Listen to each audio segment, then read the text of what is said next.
In this Huberman Lab podcast, Dr. Andrew Huberman discusses dopamine and its role in motivation, pleasure, and overcoming procrastination.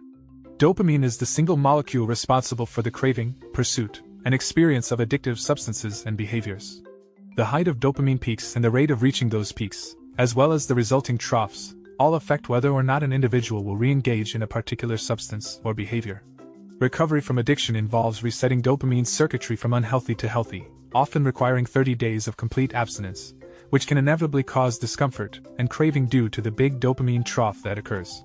Binding behaviors are used to set constraints around addictive behaviors or substances, allowing individuals to engage in the behavior in appropriate spaces and times. The prefrontal cortex plays an important role in binding behaviors and context setting for goal pursuit. In order to feel motivated and pursue goals, individuals must have a healthy baseline level of dopamine, which can be achieved through foundational practices like getting sufficient quality sleep each night. The first and most crucial step is getting enough quality sleep, which restores dopamine reserves and helps maintain baseline dopamine levels that allow goal setting in a meaningful way. The second way is non-sleep deep rest such as yoga nidra, which has been shown to increase dopamine reserves by up to 65%. The third way is proper nutrition and tyrosine intake because it is a rate-limiting enzyme that synthesizes dopamine. Fourthly, morning sunlight exposure increases not just cortisol but also dopamine levels, leading to elevated mood, alertness, and overall well-being. Regular exercise that includes cardiovascular and resistance training can maintain an elevated baseline level of dopamine. These various practices can work together to increase the neural circuitry responsible for movement and goal-seeking in the brain, including the Niagara striatal pathway and mesocortical circuit. Andrew notes that baseline levels of dopamine can vary based on genetics and circumstances, but that everyone needs to engage in foundational behaviors in order to maintain proper dopamine levels. Dr. Huberman then discusses behavioral techniques that can increase baseline levels of dopamine for long periods of time. He notes that increases in dopamine from behaviors such as cocaine, amphetamine, or pornography use are relatively short-lived and do not increase baseline levels. However, he mentions that exposure to cold water has been shown to increase baseline levels of dopamine for up to 5 hours. This technique, along with other tools and techniques, can be used in addition to the foundational behaviors to improve dopamine levels. He explains that there are different methods of deliberate cold exposure, such as taking a cold shower, getting into an ice bath, or cold plunge. However, he emphasizes that the purpose of deliberate cold exposure is not for increasing metabolism or fat loss, but rather to increase dopamine levels for long periods of time. He recommends taking a very cold shower or immersion for a brief period of time, anywhere from 30 seconds to 2 minutes, to get a long-lasting increase in baseline dopamine. Dr. Huberman advises starting warmer than one thinks they need to and then easing into it slowly over a few days, as tolerance to cold varies among individuals. He also suggests avoiding deliberate cold exposure after strength or hypertrophy training, as it can suppress adaptations to the training. Moreover, Dr. Huberman mentions another approach supported by the literature, which is getting into warmer water, about 60 degrees Fahrenheit, up to the neck and staying there for about 45 to 60 minutes. This approach can double, or even more, the baseline levels of dopamine for hours, but he notes that not many people are likely to have the time for this. Besides deliberate cold exposure, Dr. Huberman also talks about compounds that can raise baseline dopamine levels, such as legal prescription drugs like Ritalin, Adderall, and modafinil. He highlights that these are effective in increasing motivation and attention, but their effects on baseline dopamine levels can vary among individuals. Over-the-counter compounds like L-tyrosine can also increase dopamine levels. However, he suggests being cautious with any compound and recommends consulting a doctor before taking them.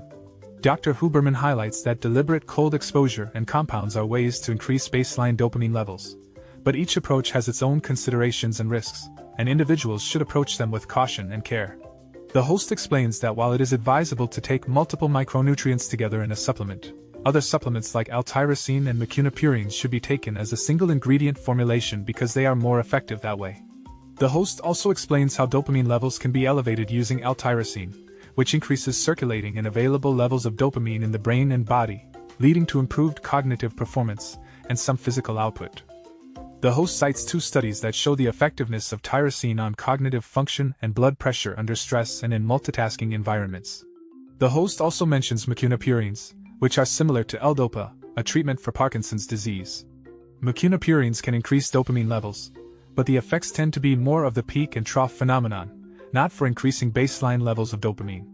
The host also warns against using prescription drugs like L-Dopa and bromocriptine recreationally, as they can cause peaks and troughs in dopamine levels, which can lead to depressive symptoms and an overall negative effect on mood. The host warns against taking high dosages of L-tyrosine, as they can be counterproductive. Instead, the recommendation is to take L-tyrosine under conditions where dopamine levels are reduced due to stress and to improve cognitive function. He mentions 2 studies that used a very high dosage of L-tyrosine, but cautions listeners against following those dosages. Instead, he suggests starting with a lower dosage of 250 to 500 milligrams, taken 30 to 60 minutes before a cognitive or physical task. He notes that these lower dosages can still lead to long-lasting increases in baseline dopamine levels, which can improve performance.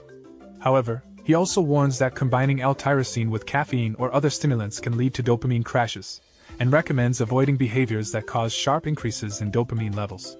Dr. Huberman explains that after a sharp dopamine peak, there is usually a trough, during which people may feel unmotivated or depressed. Rather than trying to recreate the peak, he advises waiting for the dopamine levels to return to baseline and leveraging the discomfort of the trough to motivate oneself to engage in efforts that will lead to higher baseline dopamine levels. The podcast also discusses postpartum depression, which is when the baseline dopamine level drops way below what it was prior to some recent peak or exciting event. The dopamine circuitry takes time to replenish and involves restoring both the synthesis of dopamine as well as the readily releasable pool of dopamine, which can take several days. However, one can use the pain-effort process to get out of a trench of lower mood and motivation and get into a mode where effort and reward can accelerate progress along any path to any goal. This process leverages mechanisms in biology that have parallels to the addiction and addiction recovery literature to engage in motivational pursuits in a variety of contexts such as school, relationships, and work. The goal is to avoid procrastination by leveraging dopamine systems to be maximally motivated adaptively. An example of the dopamine reward system is presented from a classic experiment done at Stanford where researchers observed how children's motivation and satisfaction changes when rewards are introduced for a preferred activity. The study found that the children's total satisfaction or desire or motivation to engage in this activity dropped below what it was prior to ever receiving a reward. Dr. Andrew Huberman talks about the concept of reward prediction error and its role in dopamine release. He explains that reward prediction error is not just about the desire to do something and the reward received, but also the extent to which the peak in dopamine is amplified. He describes how the removal of a previously rewarded activity can cause it to become less enjoyable and trigger a drop in baseline dopamine levels. Dr. Huberman advises listeners to guard and protect the activities that they enjoy by avoiding the attachment of rewards or other dopamine-releasing behaviors or substances to them. He offers an example from his own life, where he discovered the impact of caffeine and supplements on his workouts and cognitive work but noticed a real trough in energy in the days and weekends afterward if he kept it up consistently. He encourages listeners to be mindful of their own habits and behaviors to prevent dependency on dopamine-releasing substances or behaviors that can diminish their enjoyment of activities. Dr. Huberman talks about burnout, and how he came to the realization that he was overstimulating his system with too many dopamine-releasing behaviors and substances. He explains that there is no such thing as adrenal burnout, but rather adrenal insufficiency syndrome, which can be caused by overstimulation of the system with too much adrenaline, epinephrine, and norepinephrine. Dr. Huberman emphasizes the importance of being cautious about how often and how many different dopamine-stimulating behaviors and compounds one engages in, especially when stacking them with activities that one already enjoys doing. He shares his personal approach of using caffeine before his physical training sessions, but alternating between yerba mate and coffee, and occasionally including alpha-GPC or L-tyrosine. He explains that intrinsic motivation is the key to success and happiness in life, and that engaging in intrinsically joyful activities without the need for additional stimuli is ideal. He notes that intrinsic motivation is the holy grail of human behavior and that it encompasses much of what brought humans to this point in our evolutionary history.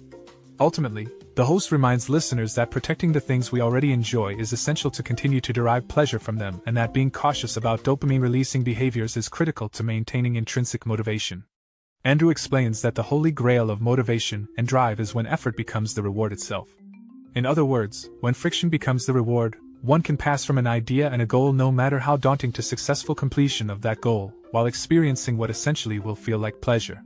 This concept is linked to a growth mindset, which is the idea that if you can't do something or if you can't do it well, you can't do it or can't do it well yet. A key factor of a growth mindset is that it all starts with the mindset of not being able to do it yet. However, when we are in a performance context and we expect ourselves to be able to motivate or perform and we can't, that often sets up a downward spiral of motivation. This leads to situations where we are not motivated, we procrastinate, or we are downright depressed.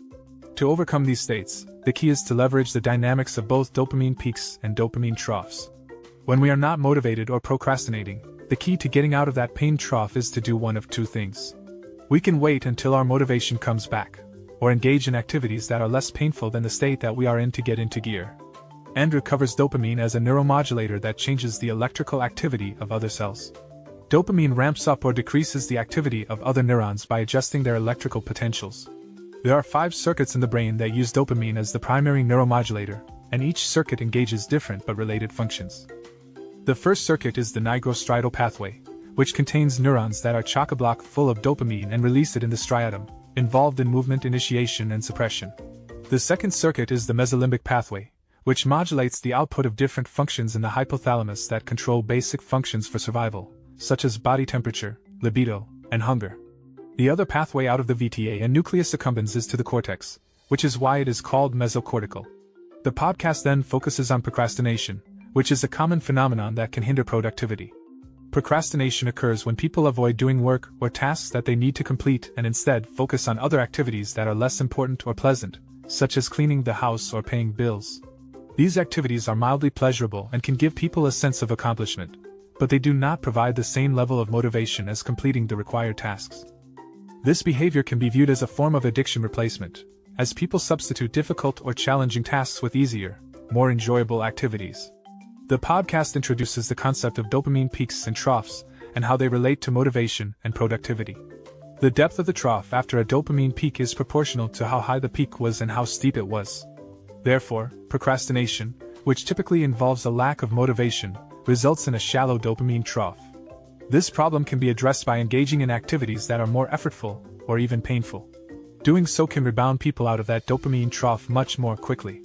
The podcast cautions that when discussing painful activities, it does not refer to anything that is physically or psychologically damaging. Instead, one way of putting oneself into a state of discomfort is to engage in some tangential activity that is not related to one's goal.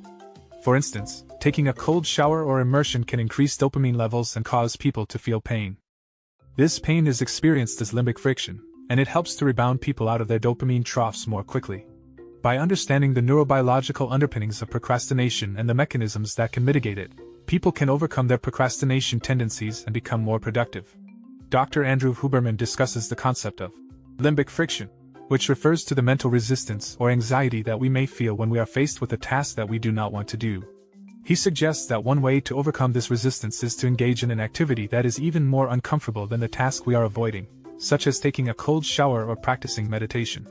Huberman gives the example of someone who wants to exercise more but lacks motivation.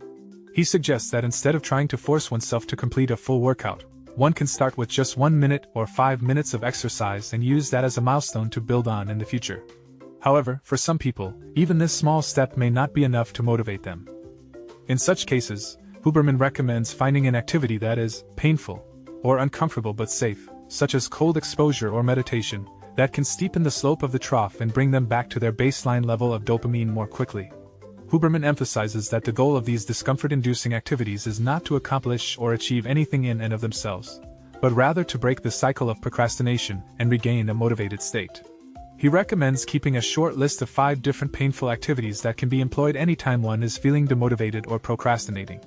Huberman also notes that classic forms of meditation, while not directly increasing dopamine levels, can still be effortful and frustrating for many people, and thus may be a useful tool for those looking to overcome procrastination. Andrew explains that when in a state of low motivation or procrastination, it can be helpful to engage in effortful or uncomfortable activities to steepen the trough of dopamine, allowing for a faster and more robust return to normal, or even elevated levels of dopamine. This can help teach the brain that doing hard things is possible, and also taps into the neurochemical system that allows for motivation and a sense of capability. The podcast covers a variety of topics related to dopamine, including circuitry, peaks and troughs, and foundational tools for maintaining a healthy baseline level of dopamine. He also discusses methods for getting out of states of procrastination and low motivation through behavioral, cognitive, and nutritional supplementation tools. Andrew Huberman explains that dopamine is a neuromodulator, which means it is a chemical that modulates or modifies the activity of other neurons.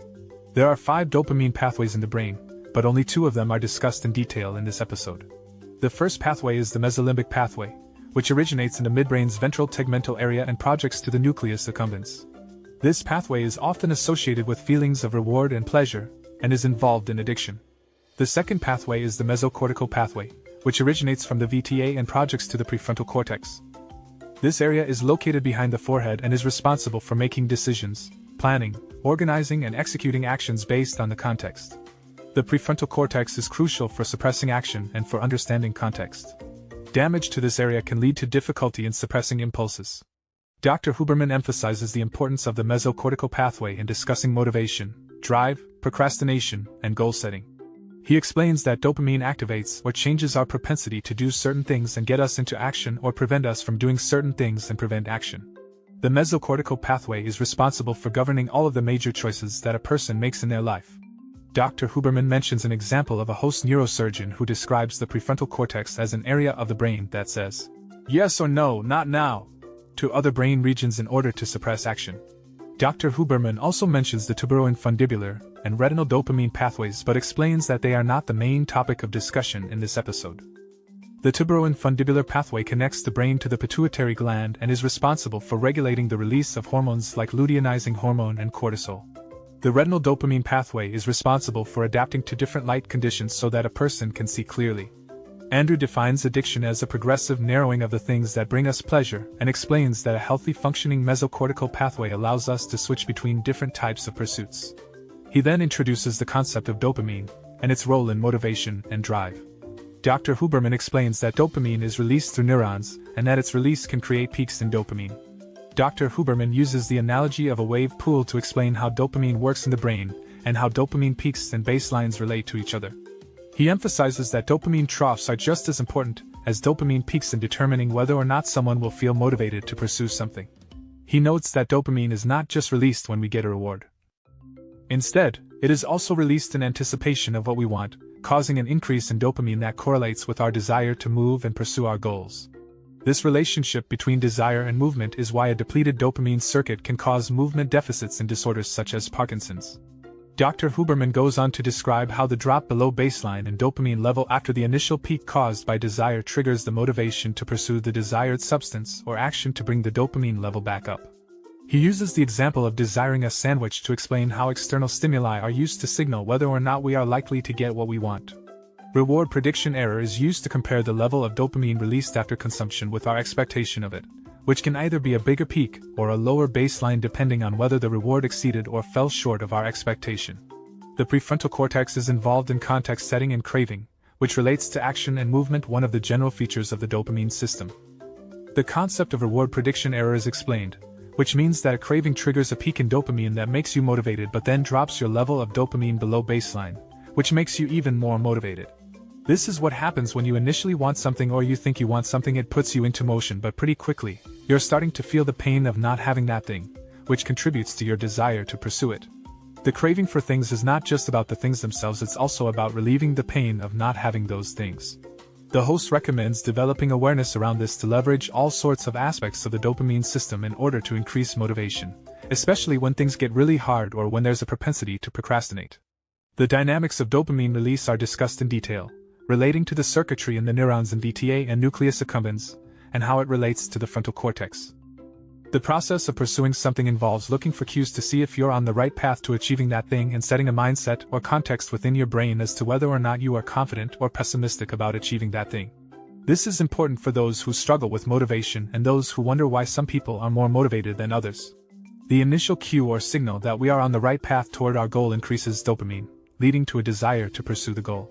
As we continue to pursue the goal, our baseline levels of dopamine drop, further increasing our motivation. There is then a peak in dopamine when we finally achieve the goal, or receive the reward. However, it's not just about comparing the height of the peak of desire to the size of the reward. There are also many other cues and signals that contribute to our motivation along the way. These cues come in subconsciously and constantly adjust our baseline level of dopamine as we pursue our goals. The dopamine system is able to parse all these cues and learn from them, allowing for reward contingent learning. This learning serves as a scoreboard for how we did give the contingencies between stimulus and desire, motivation, and whether or not we succeeded in achieving the goal. Dr. Andrew Huberman suggests thinking about addiction to understand the biological and psychological factors that drive motivation. Addiction involves dopamine, among other things, often the opioid system, and can be caused by cocaine, methamphetamine, or other substances, as well as certain behaviors that engage the dopamine system. In addiction, dopamine levels peak very fast in response to the stimulus, causing a short gap between desire and effect, which teaches the brain to expect and want short gaps. This makes it challenging to pursue more meaningful goals that may take longer to achieve. In addition, the higher and faster the peak in dopamine, the further below baseline the dopamine drops after the drug wears off. This triggers the desire and pursuit for more dopamine, setting in motion a vicious loop that leads to addiction. To avoid this, it is best to stay away from addictive substances and behaviors. He mentions that individuals who use cocaine recreationally are likely to experience financial, psychological, or physical problems. Additionally, there is a significant increase in dopamine release caused by cocaine and other drugs, and this increase is followed by a drop in dopamine levels below the baseline. With continued drug use, peak dopamine levels become progressively lower, leading to a greater desire for the drug. Furthermore, Dr. Huberman highlights the wide variability in dopamine release caused by different addictive behaviors, such as nicotine, caffeine, sex, video games, and eating. These behaviors stimulate an increase in dopamine levels, with some individuals experiencing greater increases than others. For example, nicotine increases dopamine release by about 150%, while cocaine increases dopamine release by as much as 1000%. Video games can cause dopamine release to increase by 5 to 10 times, while sex can lead to a 4 to 5-fold increase in dopamine levels, although there is variability amongst individuals. Dr. Huberman also notes that caffeine is unique in that it not only releases dopamine but also increases the number of dopamine receptors over time. However, there is a lack of studies that investigate the impact of caffeine intake on dopamine release in humans. Overall, Dr. Huberman emphasizes that dopamine release is relative and varies greatly among individuals. Check out the full podcast by clicking the link in the description below. Make sure to like, comment, and subscribe for more content like this. Thank you for listening to this podcast summary episode of the Pod Slice.